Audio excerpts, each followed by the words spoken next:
जब एक 150 टन का हाइड्रोलिक प्रेस कार्बन स्टील के चाकू से टकराएगा तो क्या चिंगारी निकलेगी? यकीन नहीं होता तो विदेशी ने 5 कीमती किताबें निकाली।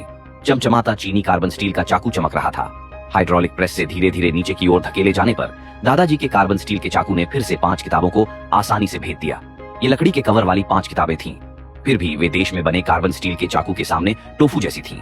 इस बार विदेशी पूरी तरह से चौंक गया। फिर वह एक शुद्ध स्टील का फोर्ज्ड नॉन स्टिक पैन ले आया।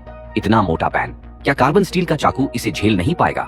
एक चटक की आवाज के साथ पैन वहीं टूट गया, जबकि कार्बन स्टील का चाकू चट्टान की तरह स्थिर रहा। इतने शानदार परफॉर्मेंस ने विदेशी को हैरान कर दिया। इसके बाद जियाओ रिजी का हेलमेट आया, जो कछुए के खोल जितना सख्त हाई स्ट्रेंथ मटेरियल से बना था।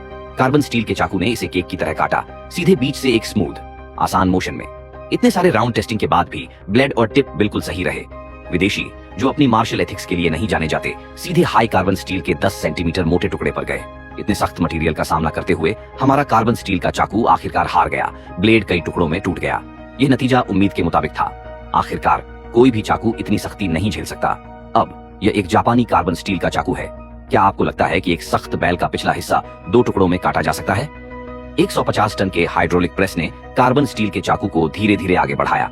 संपर्क में आने पर जापानी कार्बन स्टील चाकू के टुकड़े चारों तरफ बिखर गए, लेकिन हाइड्रोलिक प्रेस की मदद से बैल के पिछले हिस्से को आखिरकार 2 टुकड़ों में काट दिया गया।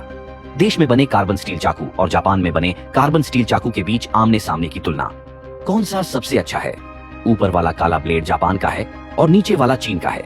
जैसे ही हाइड्रोलिक प्रेस का प्रेशर बढ़ा, जापानी कार्बन स्टील चाकू को घरेलू चाकू ने गहराई से काट दिया। नतीजा साफ है, घरेलू कार्बन स्टील चाकू पूरी तरह से जीत गया।